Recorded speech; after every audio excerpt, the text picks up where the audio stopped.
war chest that condominiums have to put away in case of leaky condos and that kind of thing.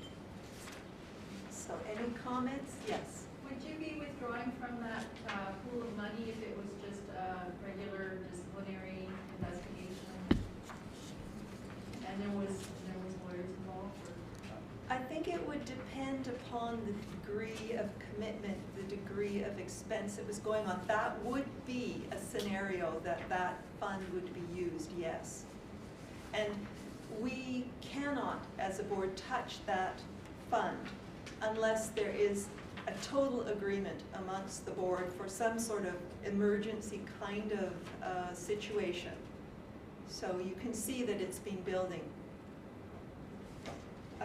Given that, is it, I'd like to now ask that it be resolved that the 2010-2011 audited financial statements are accepted as circulated.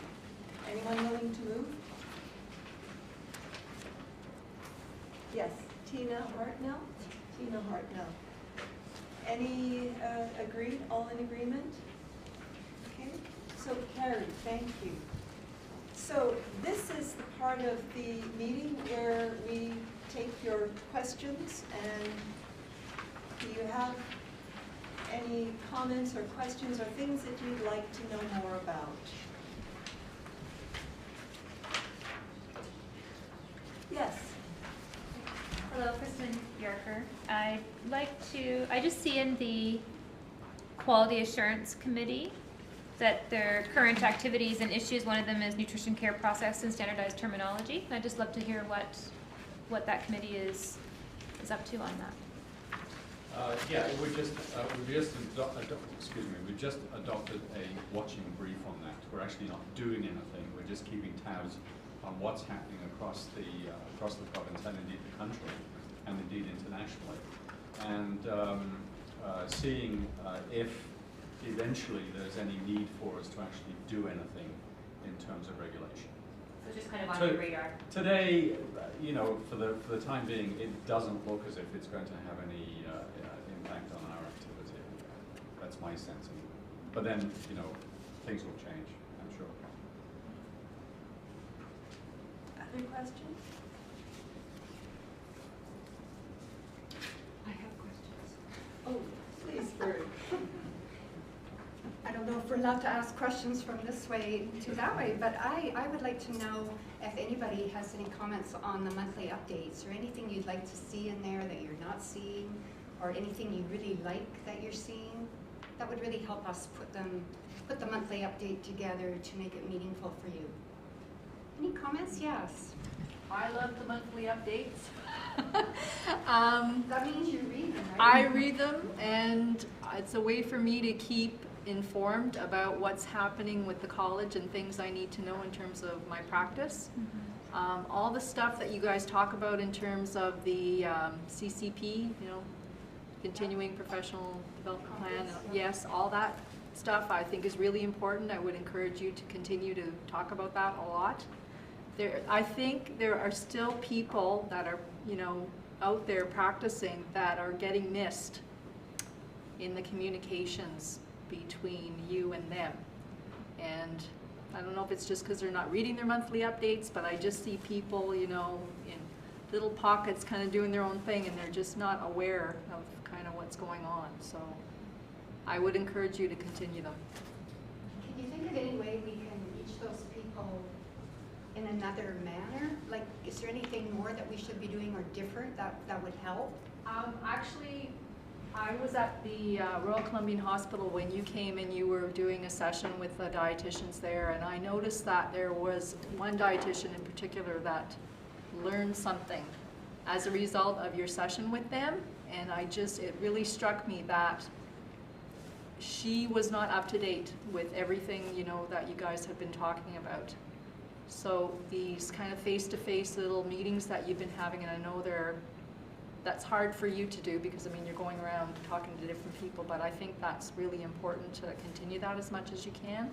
So that's another way to kind of reach people. Thanks, Ray. I found that actually in the talks I did around the province, it seemed that I was seeing people and catching their names, and I had never kind of run into them in any other setting before. And it was really good to see the people in a small town, the dietitians, coming out and listening to, and giving their opinion on what I had to say. So that's good feedback. Anybody else? Yeah, Kristen. I really enjoyed the little scenarios that you give. Like, what does this regulation or lingo mean to my practice? Yeah, I really appreciate those. It's almost like a Q&A. Sometimes it's from a Q&A, but when you're working with your client in this situation, that's what this legal gobbledygook means. You can act this way or don't act that way. I find that really, really useful.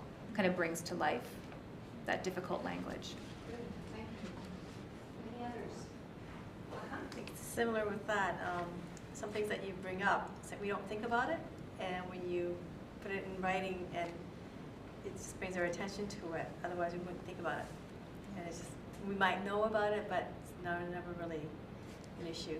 At least we didn't think it was until it's brought up, and you're like, oh, yeah, I never thought it applied to my practice. So the short bullet point things are working. Jackie? One thing, I also thoroughly enjoy the monthly updates, but sometimes when I want to go back and read one on the website, as much as I love the new website, I do sometimes find it challenging to go, I know they're somewhere, but to try and find them, I found it a little bit difficult. So but I like that they're there, because sometimes you remember reading something about it, and then a couple months later you're like, wait, that applies to what they just talked about, let me go back. So Be a good Q&A. Do you know where these are?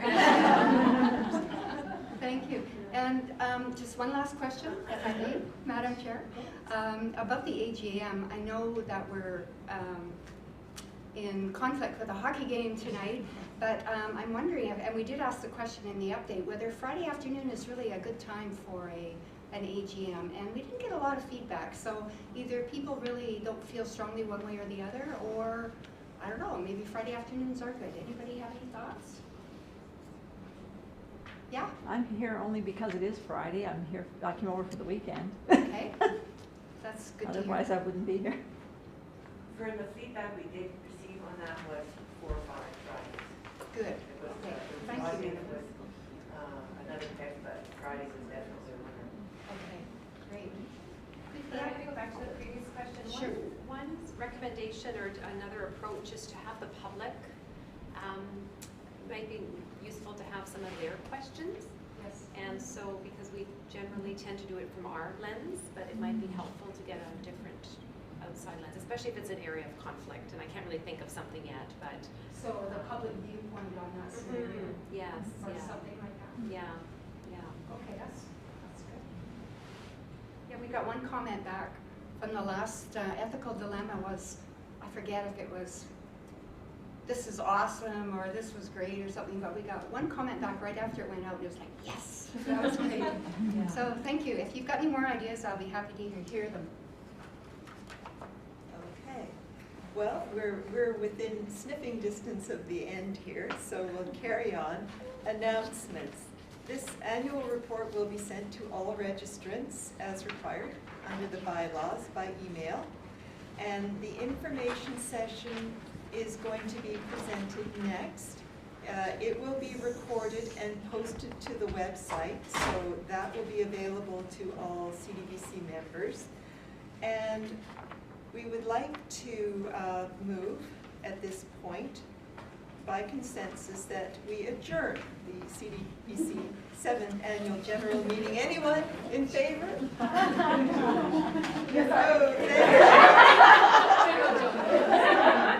So there will be a short break for refreshments. Please go help yourself. And then we will have a presentation by our legal counsel, Kathy Herb Kelly QC, dietitian. No, you tell me.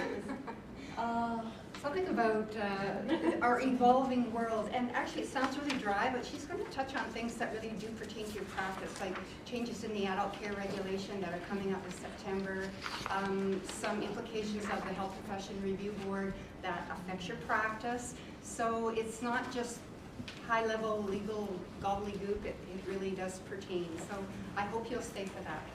Thank you. Tea and coffee and cookies and such at the back. Thank you, everybody.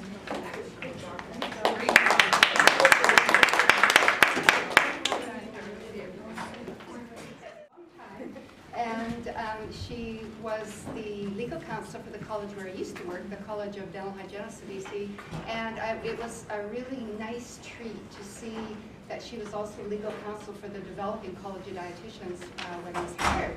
So Kathy and I have worked together a long time. She's got a lot of experience with regulation. You pretty well specialize in regulatory practice. Pretty much.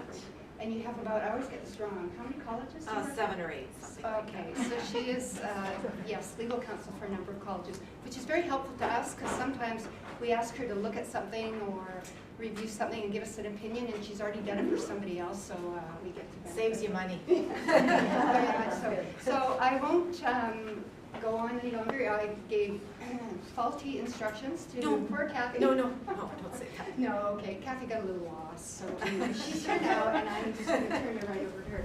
Thank you. All right, thanks. Well, thank you very much for inviting me to come and speak to you. I look forward to it, and I'll be happy to answer any questions you have.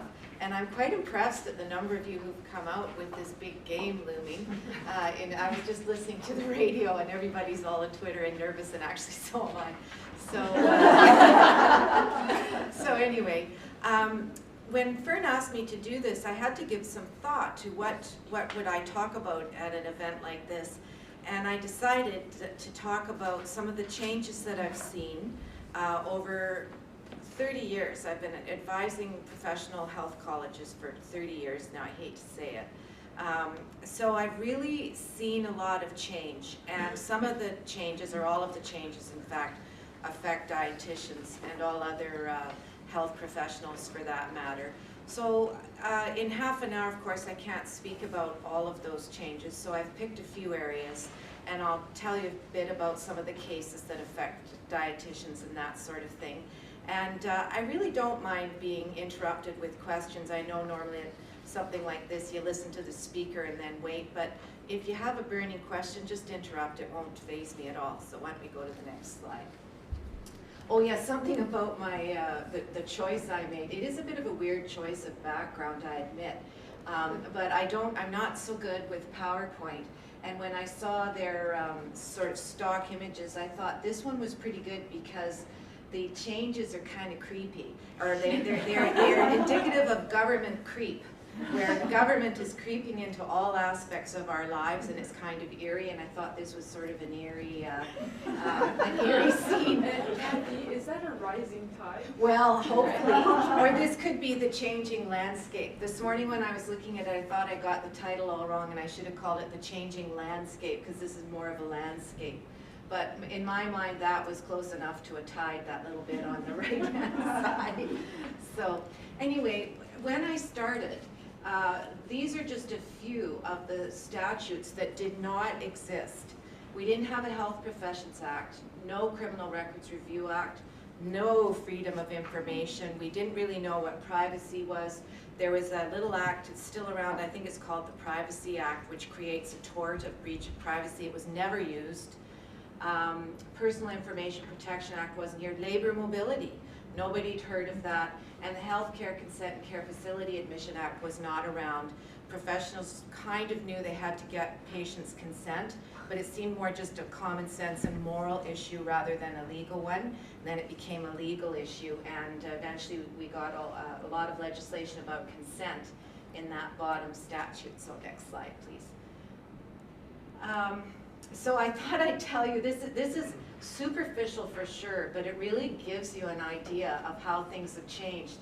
So when I first started doing this kind of work, the College of Pharmacists was my very first client. And before 1994, they had an act called the Pharmacist Act. At most, it was 10 pages. I couldn't even find it anymore. So at most, it was 10 pages. Then in 1994, they got their own, an updated statute called the Pharmacist Pharmacy Operations and Drug Scheduling Act, and it was 27 pages, plus bylaws. And then in 2009, they went under the Health Professions Act, so but now they're under two statutes.